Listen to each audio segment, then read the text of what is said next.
Hey, how is it going, everybody? This is Casey. Welcome to this week's episode of Above the Noise. So this week's episode, I'm super excited to start like an introduction to a theory presented by a couple of authors back in the 90s, Neil Howell and William Strauss, and they presented this theory of historical and generational blocks. They have carried themselves out throughout history. And basically 80-year block cycles, they would suggest. Now, of course, this is history and not math, so of course it's not exact, but we can think 80 to 90-year blocks. And they suggest that the history block that we're currently in started at the end of World War II. And so basically in this episode, I really want to kind of give you guys an introduction to this theory, and I've got a decent little graphic that I found. I'm hoping you guys can see it all right, but it kind of suggests the overlaps and the turnings, and basically they suggest that historically we go through turnings or seasons or even generations historically, and of course in our lives, and the two very much of course overlap. And they suggest that the way that we perceive the world around us in our life very much is influenced, of course, by whatever turning or point in history that we were born into. And then as the seasons of our life progress, as they're aligned with the seasons of history, and how we approach those different seasons and different turnings in history.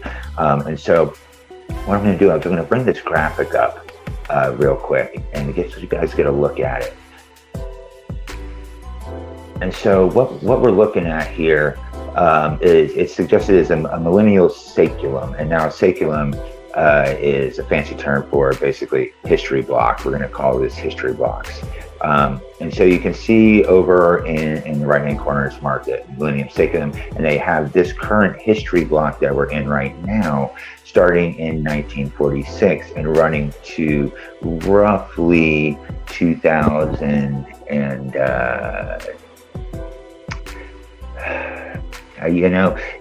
these guys, if it's an 80-year cycle, they got it in 46. This runs to about 2028 to 2030, which is a very interesting time frame, of course, in current events and stuff, you know what I mean, and historically speaking, and just world events and everything.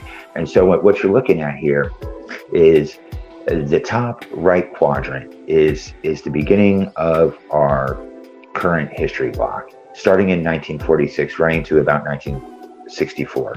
So that is the end of World War II, and you can see what it suggests in around this graphic is the generations that are born into the different, during the different time periods, and then where they're at as you make your way around. And so you can see at the beginning of the history block that we're in right now, okay, which is marked as a high, the first turning of our history block. Now, the highs are always followed by, there's 4 turnings. The previous turning to this, because you can see the silent generation in here. The silent generation is the generation that was born into our last crisis turning, which would have been World War II. So it would have been the stock market crash, the Great Depression, and then World War II, and that our last crisis period ended with the culmination of World War II. And so we started a new first turning, the block we're in now, and it is marked as a high. And so the baby boomers were born into this generation. The silent generation, which is who was born into our last crisis cycle, are now heading into young adulthood. And of course, the GIs, who are the heroes of our previous cycle, your World War II heroes and stuff, during this first turning, are heading into midlife. And of course, the lost generation is heading into elderhood. And so what this book suggests, The Fourth Turning by Strauss and Howell, is that we are currently very much in the fourth turning. So when you look at this graphic, never mind the 2010, this is when the graphic came out, guys. And so just ignore that, because on this spectrum, we're very much further along. So you can imagine if this culminates, this cycle that we're in now, this current turning that we're in, culminates between 2028, 2030, you can imagine we're up much more around the Gen X part of this timeline.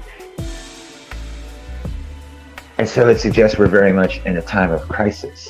And you can see the way this goes, like the first turning is suggested as a high. And so this was 46 to 64. And that is arguably when things were pretty good in America. It's post-war, the economy is super good. It's back when you could buy a house. We talk about it all the time. You could buy a house for one income. Only one person had to work. And you could go to college and you could just do all this stuff. And of course, that was then followed by the 60s and the 70s and cultural revolutions. And then we headed into the 80s and the 2000s and things started unraveling, and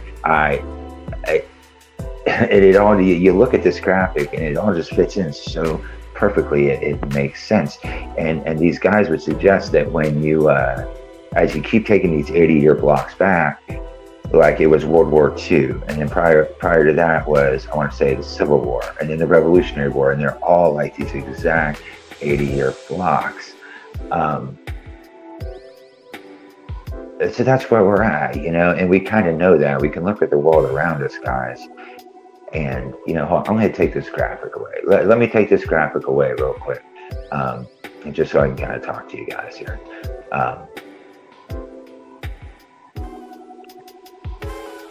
Now, we're very much, we can tell in the world around us that we're very much in this fourth turning, in this crisis phase. And if we can look back through our lives, just wherever you're at in your life, like I personally, I'm a Gen Xer. So this theory would suggest that Gen Xers were born during this historical block that we're in right now for the United States of America. Just to be clear, a lot of what I speak to is very much applies to the United States of America. But if you are outside of the United States of America, I'm sure that you can see how this can very much play out in your part of the world as well. And so, boomers were born into the first turning. There are baby boomers. Gen Xers, which is what I am, were born during that awakening period, during the Cultural Revolution, civil rights movements, because the book and these authors, from what I'm kind of gathering, have described the first turning as a period, it's a high. So economically speaking, things are good, but they also suggest it's very much a period of conformity. Things are good, but it's a period of conformity. Everybody's doing really well, But then after this 20-year period of this high, we head into what is an awakening because, and again, this would be the 60s and the 70s for our current history block, where even though things were really good for a lot of people, they really weren't for a lot of people. And there was still a lot of racial divides. There was still a lot of economic divides that were starting to come to light, and just a lot of things happened. And so we head into the 60s and 70s. The baby boomers were heading into, early adulthood and stuff.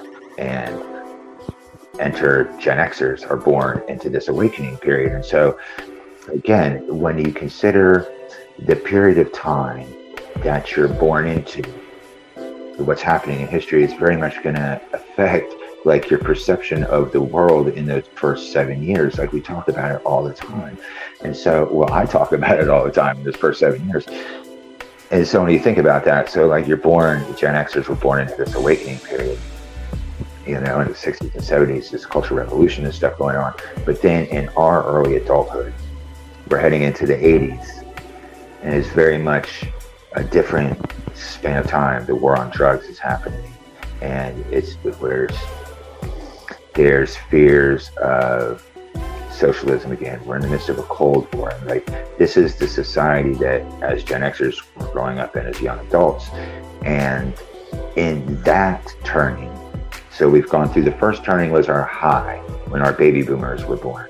Second turning was the awakening when the baby boomers are becoming young adults and they're, again, we know what happened in the 60s. We had Woodstock. We had just all these things happen in the 60s and the 70s. And during that period, Gen Xers were born. And You know what I mean? And so then we move into the 80s and the 80s and the 90s. And in the 80s and the 90s, the baby boomers are now moving into like adulthood.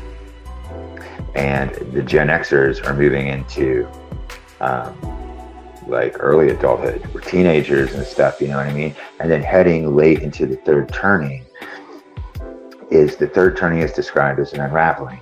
And the unraveling for our history block now is suggested to have started, you know, when Reagan was reelected. And so like the first turning they have starting with the end of World War II and culminating with the assassination of John F. Kennedy. And so the assassination of John F. Kennedy would have started the second turning, which was the awakening period. And they have the awakening culminating with the re-election of Ronald Reagan in '84.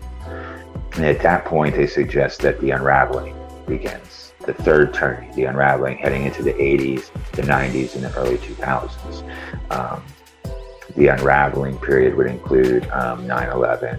They have it culminating, these authors, with the 2008 economic collapse, would have been the culmination of the unraveling and the beginning of the crisis and the fourth turning.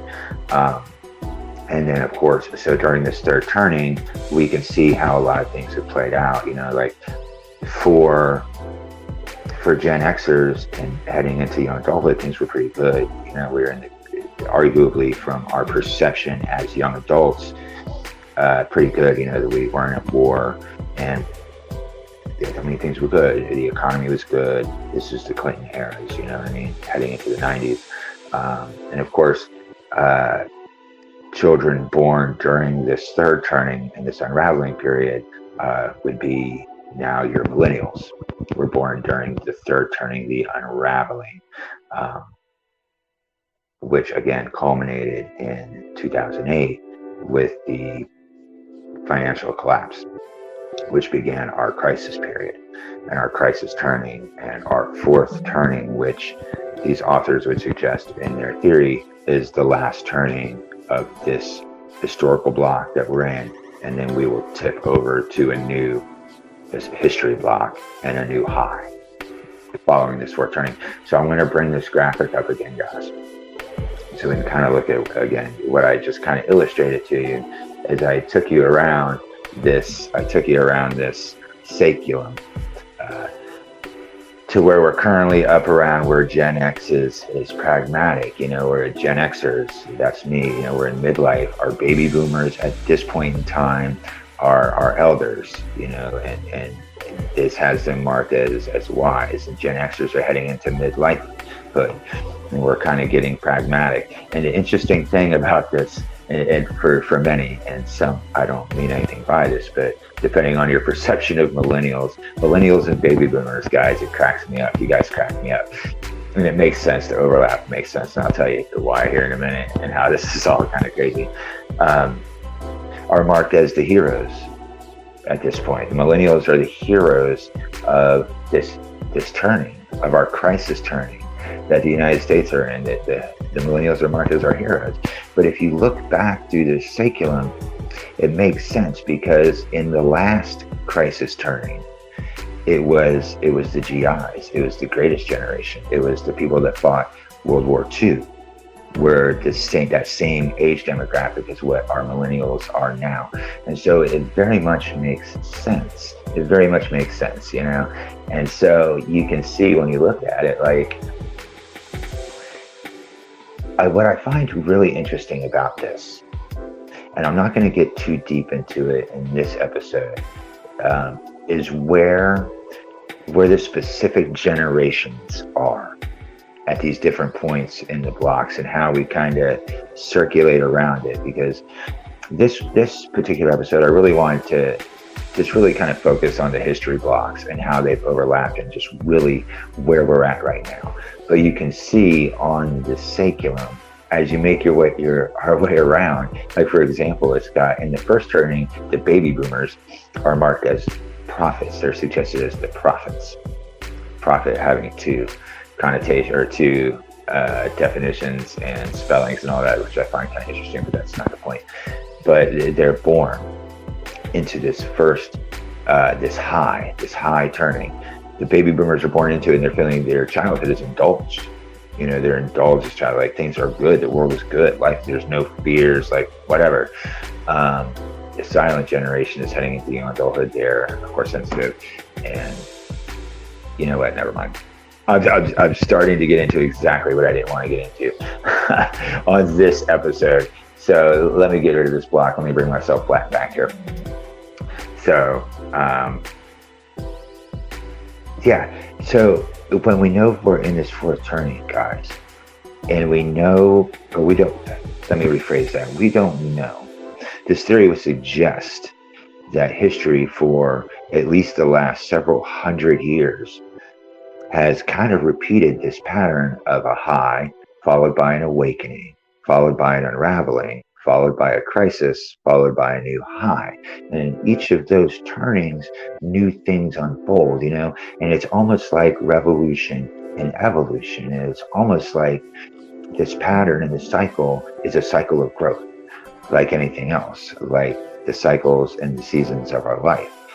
We have a spring, a summer, a fall, and a winter, and you can just think of your life that way. Like, you're born, and like, in theory, childhood is your spring, would be the spring of your life. Adolescence, young adulthood would be the summer.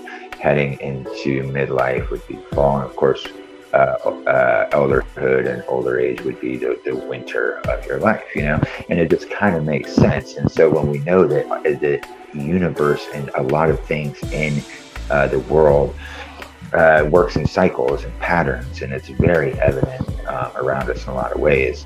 And so it makes sense. It just makes perfect sense. And so when you can look around you and know, it's evident all around us that we're very much in a crisis phase. We're very much in a crisis phase, and we can feel things speeding up just rapidly around us, and the pace of things seems to be quickening, and we can feel some kind of culmination coming. Well, historically speaking, just based on this theory and just really history and the way history has repeated itself in this pattern, we are very much aligned for a war, another war of some sort.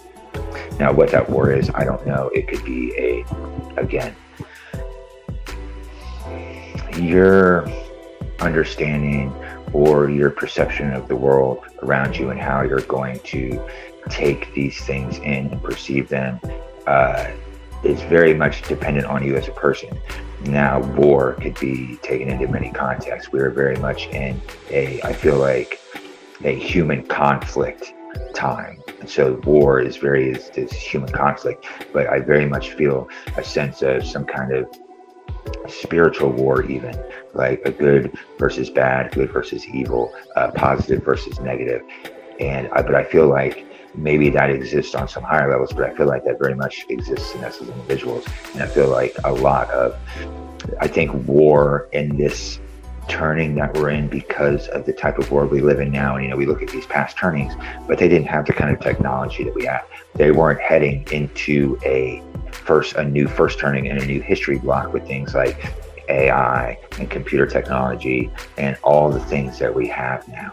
And so, if you follow me for any length of time and you've watched the show, you know that I'm very much about authenticity. And so I feel like part of this war that we're dealing with in this crisis turning that we're in and that we're heading into is very much a personal war within ourselves, and a war to regain control of our minds back from a system that has worked to program it and manipulate it and keep it just suppressed in lower vibrations and lower mindsets and in lower frequencies and just all these things, so that it can kind of keep control of you and keep us from realizing as human beings just really how powerful we are with our minds and our emotions and our feelings, and just the sheer energy that we carry with us as human beings, and the potential it has to really shape the world around us however really we want it. And I'm not going to get too deep into that in this episode, because that could be, I think, for a lot of other episodes. But I suggest to people all the time, the best way to really navigate where you're going, because we live in a world of so much noise and just chaos and stress. It's real easy to get lost and lose track of where you're at, and just the world and the scope of time and your life and history, because they're throwing so much at us. But this book would suggest, and history and historical patterns would very much suggest, that we are in a time of crisis, but that it's followed by a time of good, and that we know that we've survived these cycles repeatedly. So there's no reason to think that we can't survive it now. But I feel like the best way that we can approach the future is with an unmanipulated, unfettered mindset that is within our control, that we have become aware of ourselves. Because again, if we don't become more aware of ourselves and the mindsets we have and what is fueling us to make the choices that we do in our life, we're going to continue to make really bad choices, and we're going to continue to be manipulated on this trajectory and into this trajectory in this future that some really powerful people would like to have us in, I believe.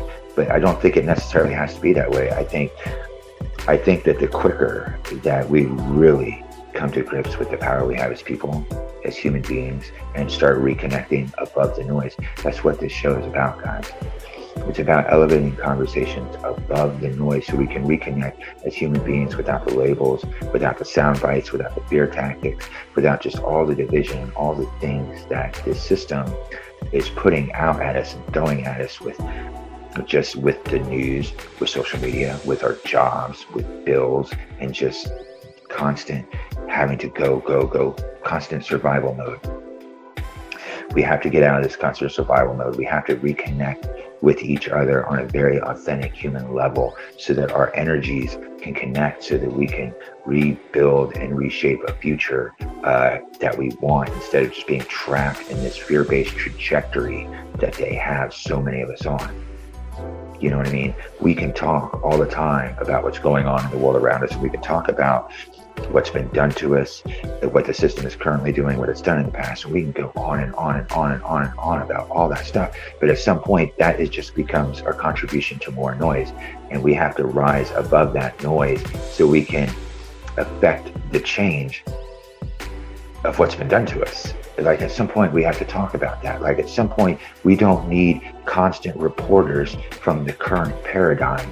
We need some reporters from the new paradigm, which is what I'm trying to suggest to you guys. Like, I'm trying to report, hey, this is CaseyMessick. I'm coming to you from the new paradigm, the future, and the future of possibilities. If you take control of your mind and return to a life of authenticity before it was kind of a bunch of shit dumped on us by a system to sell us goods and services that we don't fucking need, to just make you believe that your life would be better with it or without it. And we're just human beings, guys. And so, again, that's what this show is about. It's above the noise. It's about elevating the conversation and reconnecting. And I encourage you to put down the noise for a minute. Like, I understand that truth has to be told and truth has to be spread. But at some point, like, don't become so focused on that you forget to focus on you, and that you forget to focus on possibilities rather than doom and gloom. Because if we're only talking the doom and gloom, and that's all you're putting out is what they're trying to do, what they're trying to do, what they're trying to do, they're feeding what they're trying to do. I suggest we talk about other possibilities. And that's what this show is about. That's what Above the Noise is about, is talking and elevating the conversation of above the noise that they're creating. So it's just us. It's just human beings. We all really want the same things in life. We all have to say we're all just trying to live and create and love. We're all just trying to love. That's what it's all about. Love. And they're trying to keep us from it. And they're trying to manipulate it, and they have trademarked and branded love and slapped it on a fucking t-shirt and sold it to you. And that is not love. What they have slapped on those bumper stickers and t-shirts and hats and what the fuck ever, that is not love. Love is from here. It exists when you paint a picture and you hear a song and you look at a cute cat or what. That's love. And that's what we need to connect with. That's what's above the noise. And so Guys, I'm keeping this episode short this week because I really wanted to break it in two parts, and I didn't want to get too wrapped up in the generational aspects and what the different generations could provide moving forward in the last few years of this turning that we're in, and then heading in to a new first turning, because this how and Strauss theory would suggest that the first turning is an age of conformity and a high. Like, things are really, really good, but it's also an age of conformity. And I know that coming out of this history block that we've been in, conformity is not a popular thing. It's also very much being pushed, and you can see it in a lot of, through COVID and a lot of things like that, how just mass conformity is being pushed, and it's also being very much pushed back against. And so it makes me really curious of what happens in the future. And so next week, join me for part 2 of this fourth turning and this exploration of generational and historical blocks. And I'm very, very much, even more than the historical blocks, like, I'm kind of convinced, and I'm keeping the historical blocks kind of brief because we can kind of see. I'm really, really interested in diving into and exploring the generational aspects and what the different generations very much bring to the table now, and what they could bring to the table, and what they bring to the table moving forward, because we have to understand each other, and we have to understand what each generation brings to the table. Because, again, as a Gen Xer, and if you're a Gen Xer, you will know this to be true, I feel like, because we've all seen memes about it. And you see the memes where it's got the baby boomers and the millennials, and they're all, and then it's got the Gen Xer over here with the camera just filming it, because that's about what it is. Like, for Gen X, we've just kind of been forgotten and lost, I think, a lot of times. Like, we helped create the internet and this whole thing that we live in now, and this whole framework. But we have very much just sat back now and watched baby boomers and millennials go at it for a while. And we're moving into that control position, like Gen X is, to where we're starting to take the reins, and we're the nomads. Gen X are nomads, and we're going to repair things, and things are going to be okay, because we've just been sitting back observing and taking notes, and we've become very pragmatic and matter of fact, and like kind of no bullshit. We see everything for what it is, and that's just what it is.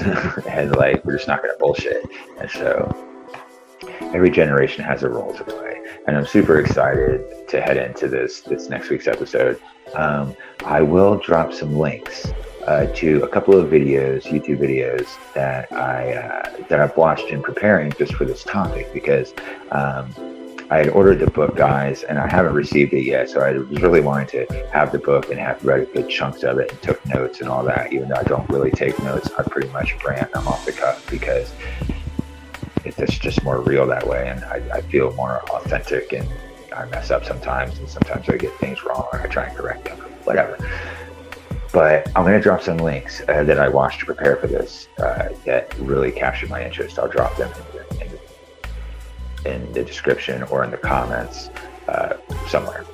And then next week, hopefully I will have a copy of this book, and we can get into it. These same authors, they have another book called Generations that I'd like to get a hold of too prior to next week's show. So I'm definitely going to work on that. And yeah, so I hope you guys enjoyed this week's brief episode of Above the Noise. It basically was meant to be nothing more than an introduction to these guys' theory, and then next week and the weeks that follow are really going to dive into the generational aspects. And I'm looking to talk to a couple of people from each generation and just really start reconnecting people, because that's what it's all about. So guys, I love you. Have a great week. Love somebody, love yourself, give somebody a hug. Try and shift that mindset out of the noise. Find time for yourself to meditate, go out in nature, put down the noise, turn off the TV, put down the phone, and just do something that you love. Invest some time in creating and loving and just we have to get away from the fear, guys. We have to get away from the fear. We have to get away from the labels. We have to get away from the stress. We have to change our minds to change our lives. And so that's what we're trying to do here. So I love you guys. Tune in next week for the beginning of a deep dive into generations. Basically, Above the Noise is heading into a generational study, and honestly, I'm kind of excited about it, and I'm looking forward to everybody's input. So tune in. If you've enjoyed the show, again, as I always encourage, I will close the show out this way. I encourage everybody to do your thing. Do your thing. Share it with us. Casey's. I like talking. I'm passionate about talking. I'm passionate about sharing things that I've learned and encouraging people to improve their lives. And that's what I do here on my blog, on social media, here on Facebook and YouTube.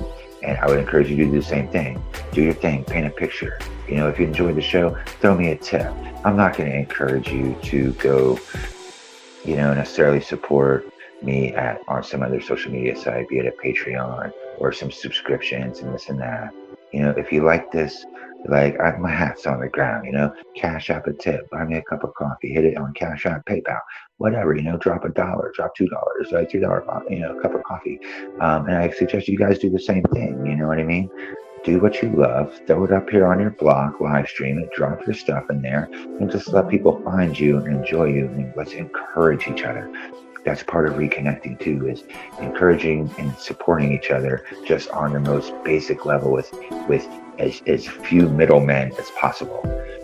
That's why I'm just like, what's the easiest way to support somebody and what they're doing? CashApp. CashApp and PayPal is about the two easiest ways. So there it is. You know, if you guys enjoyed it, throw $1 in my hat. You know what I mean?